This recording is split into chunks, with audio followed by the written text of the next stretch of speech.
Facebook ব্যাপারে আপনারা যত খুশি ব্যবহার করুন, নেট শেষ হবে না। এর জন্য আপনাদেরকে কিছু সেটিং করে রাখতে হবে। সেটিংগুলো কি সেটা আপনাদেরকে আমি আজকে দেখিয়ে দেবো স্টেপ বাই স্টেপ। তাই ভিডিওটাকে শেষ পর্যন্ত দেখবেন এবং ভিডিওটাকে সেভ করে রাখবেন এবং আপনার টাইমলাইনে শেয়ার দিয়ে রাখবেন, পরবর্তী যাতে আপনাদের কাজে লাগে।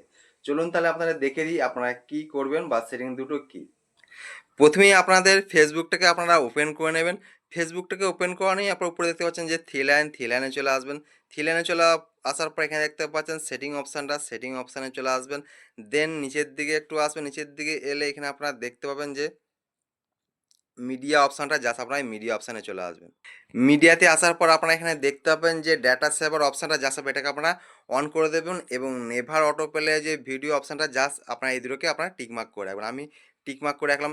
এই দুটো আপনারা টিকমার্ক করে রাখলে আপনার যে ডেটা থাকবে সেটা ভিডিও কোয়ালিটি কম থাকবে এবং আপনাদের অনেকটা ডেটা সেভ হয়ে যাবে।